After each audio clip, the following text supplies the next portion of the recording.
এমনও মানুষ আছে বাড়িতে থাকতে বাবায় বলতো একটু বাজারের ব্যাগটা বাসায় নিয়ে যাও, তাই ওর মেজাজ গরম।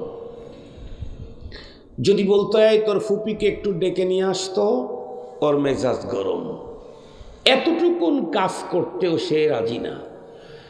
সেই ছেলেটাকেই যখন বিদেশে পাঠানো হয়, 100-র ভিতরে 99 জনই এমন হয়, বিদেশের মাটিতে গিয়ে যদি কোনো কাজ না পায় তাহলে এখন ওর মন খারাপ, মানে একদম চেঞ্জ হয়ে গেছে। দেশে থাকতে কাজে দিলেই মন খারাপ, বিদেশে গিয়ে কাজ না পেলেই মন খারাপ। কেন? কারণ হলো বিদেশে গিয়ে ও গেছেই তো বিদেশে কাজ করবার জন্য। 20 বছর বয়সে বিদেশে গেল, ধরেন 70 বছর হায়াত পেয়েছে, টার্গেট নিয়েছে আরো 20 বছর আমি বিদেশে থাকব, পরবর্তী 30 বছর হায়াত আমি আমার বাসায় ফ্যামিলি নিয়ে স্বাচ্ছন্দ্যে বাকি জীবনটা কাটাবো। মাত্র 70 বছর হায়াতের মাত্র 30 বছর একটু স্বাচ্ছন্দ্যময় জীবন কাটাবার জন্য যেই ছেলে বাড়িতে কাজ করা যেন তার ভয়ঙ্কর কঠিন, সেই ছেলে বিদেশের মাটিতে গিয়ে মার কাছে ফোন দিয়ে কেঁদে দেয়, কখন কাজ পায় না, বসে থাকতে হয় যখন। কেন? গেছেই তো কাজ করার জন্য। মাও কাঁদে, ছেলেও কাঁদে। এমনও হয় এই ছেলে বিদেশের মাটিতে যেন সুন্দর কাজ পায়, এজন্যে মসজিদে কিছু তাবারকের ব্যবস্থাও করে। ইমাম সাহেব হুজুরকে বলে, হুজুর একটু দোয়া করেন, আমার ছেলেটা দেশের বাইরে গেছে, এখনো কোনো কাজ পায় নাই, বড় কষ্টে আছে। কাজ পায় নাই, বড় কষ্টে আছে। কষ্ট ওখানে দুইটা, কাজ না পাওয়া একটা কষ্ট, টাকা উপার্জন করতে পারতেছে না, এই জন্য ব্যয় করতে পারতেছে না, এটা আর একটা কষ্ট।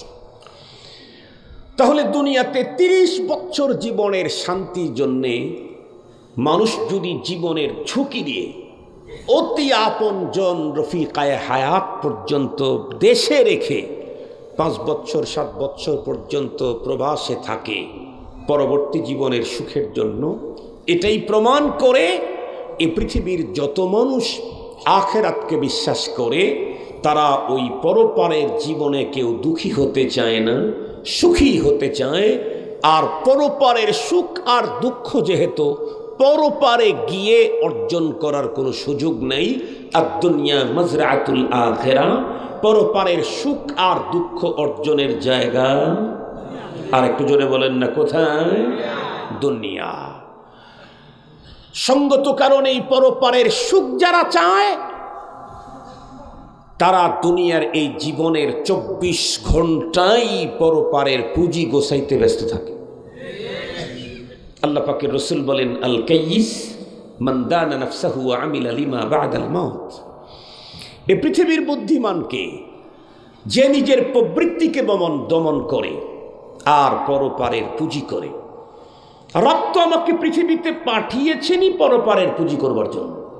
রব্বুল আলামিন বলেন, ওয়ামা খালাকতুল জিন্না ওয়াল ইনসা ইল্লা লিয়াবুদুন।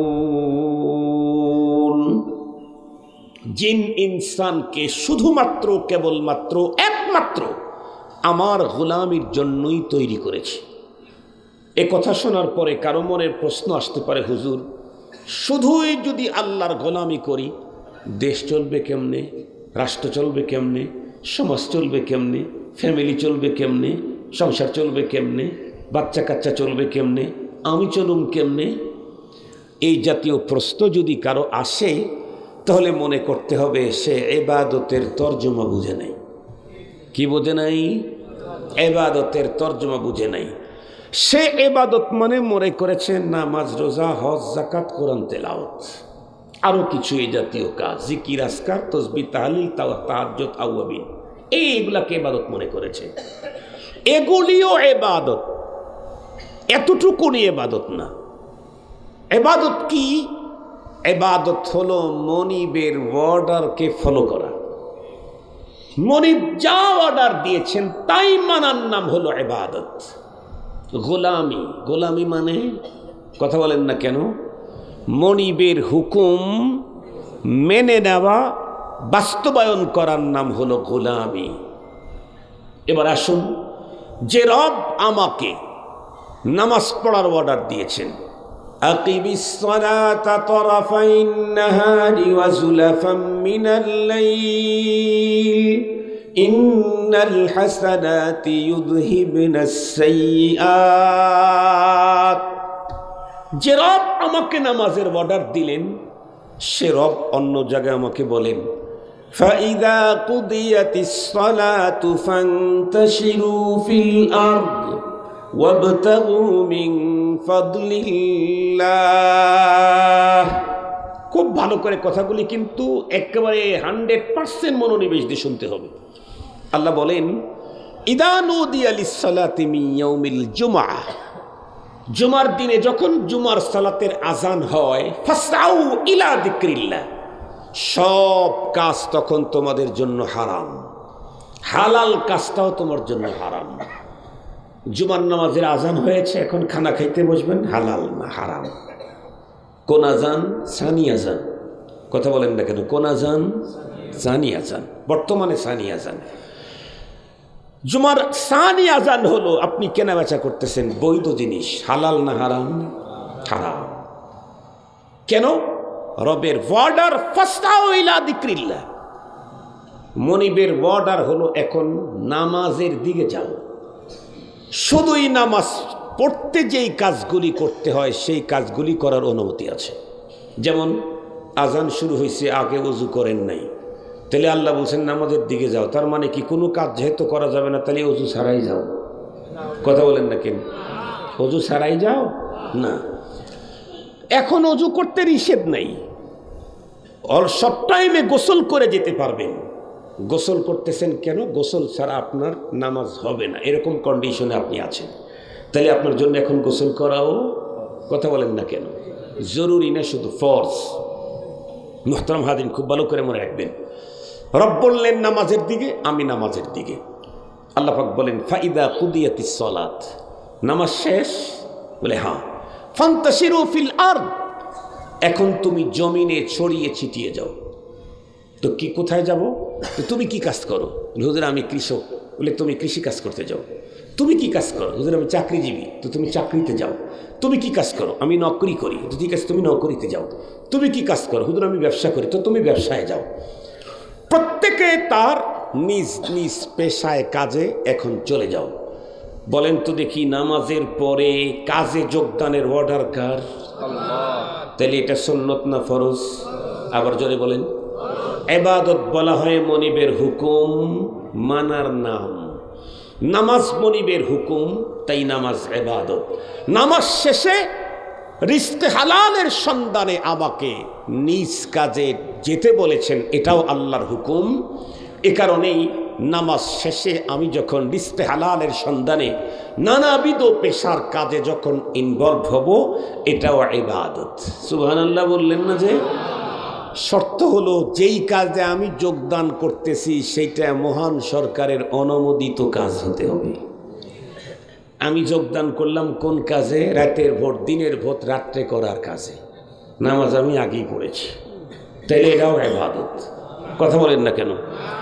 আমি যোগদান করলাম সালাত আদায়ের পরে কোন কাজে?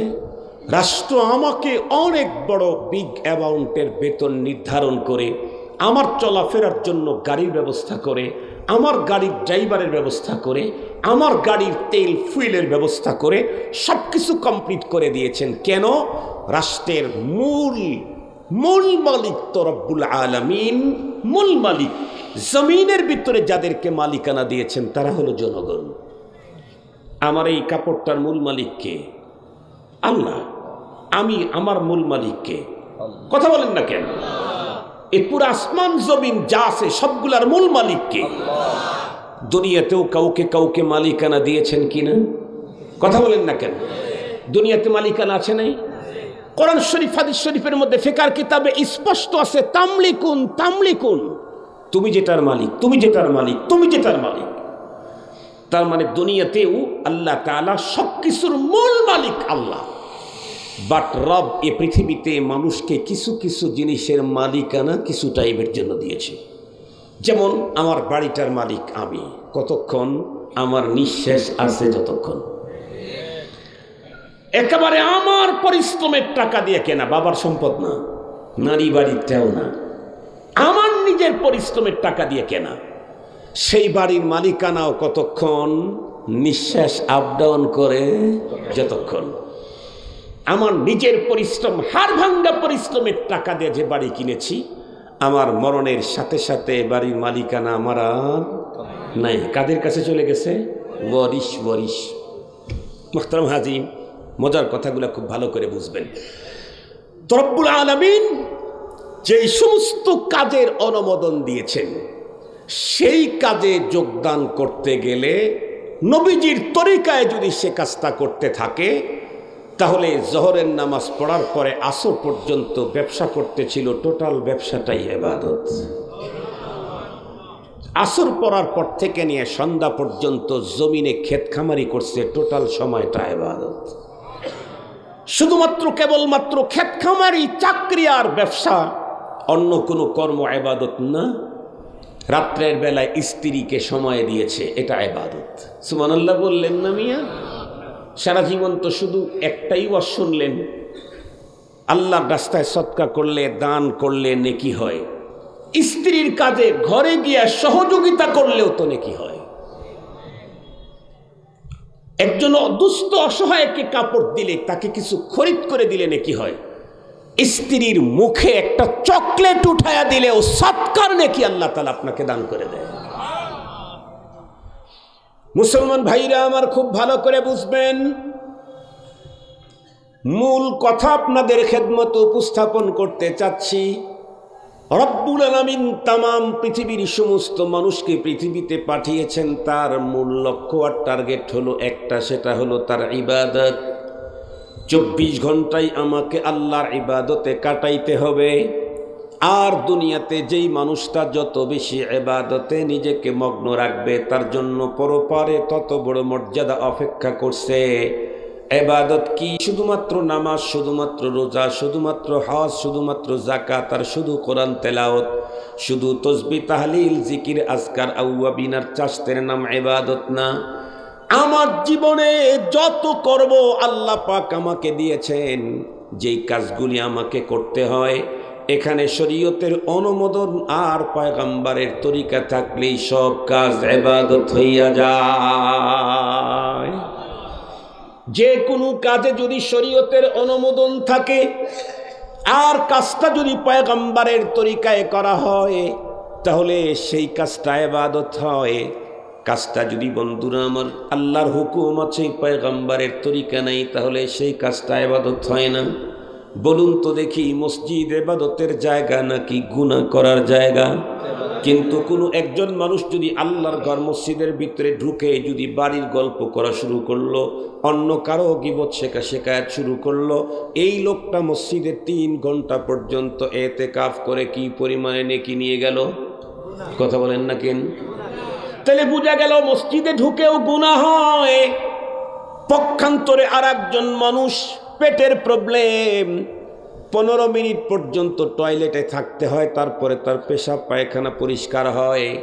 একজন মুসলমান বন্ধুরা আমার টয়লেটে ঢুকলো, কিন্তু পয়গম্বরের তরিকায় টয়লেটে ঢুকলো, পয়গম্বরের তরিকায় টয়লেটের কাজ সম্পাদন করলো, 15 মিনিট পর্যন্ত অষ্টমী সময় কাটালো। যদিও সুবহানাল্লাহ, আলহামদুলিল্লাহ, আস্তাগফিরুল্লাহ কোনোটা বলার অনুমতি নাই, কিন্তু এতটুকুন টাইম পয়গম্বরী তরিকায় অষ্টমী কাটানোর কারণে 15 মিনিটের টোটাল টাইম ইবাদতেই ব্যয় হইয়া গেল। এটা ইবাদত, প্রচুর নেকি, প্রচুর নেকি। টয়লেটকে ইবাদতে রূপান্তরিত করতে চাইলে, টয়লেটের সময়কে ইবাদতে রূপান্তরিত করতে চাইলে, নুরানি মক্তবের ছাত্রদের কাছ থেকে টয়লেট করার প্রশিক্ষণ নেওয়া লাগবে। আমেরিকায় গিয়া মিডল ইস্টের উন্নত বাস্তবের ভিতরে ঢুকে বিভিন্ন পদ্ধতিতে পেশাব পায়খানা করার ওই সিস্টেম দিয়ে কখনো টয়লেটে ঢুকে নেকি তো হবে না, পশ্চিমাদের স্টাইলে মসজিদে ঢুকলেও ইবাদত হবে না। পয়গম্বরী স্টাইলে টয়লেটে থাকলেও ইবাদত হবে, পয়গম্বরী স্টাইলে বিবিকে সময় দিলেও ইবাদত হবে, পয়গম্বরী স্টাইলে সন্তানকে স্নেহ করলেও ইবাদত হবে, পয়গম্বরী স্টাইলে ব্যবসা করলেও ইবাদত হবে, পয়গম্বরী স্টাইলে রাজনীতি করলেও ইবাদত হবে। মুহতারাম হাজরিন, কিন্তু পয়গম্বরী স্টাইল নাই, তাহলে ইবাদত হওয়ার কোনো সম্ভাবনা, আবার একটু জোরে বলেন, ইবাদত হওয়ার কোনো সম্ভাবনা নাই। তাহলে একটা বিষয় তো আপনাদের সামনে ক্লিয়ার, রব আমাদেরকে শুধুমাত্র তার গোলামি করার জন্য তৈরি করেছেন। তার মানে রবের গোলামি করতে চাইলে রাষ্ট্র পরিচালনা করা যাবে না, সমাজ পরিচালনা করা যাবে না, ফ্যামিলি নিয়ে চলা যাবে না। এটা হলো অন্ধ আর মূর্খদের বক্তব্য।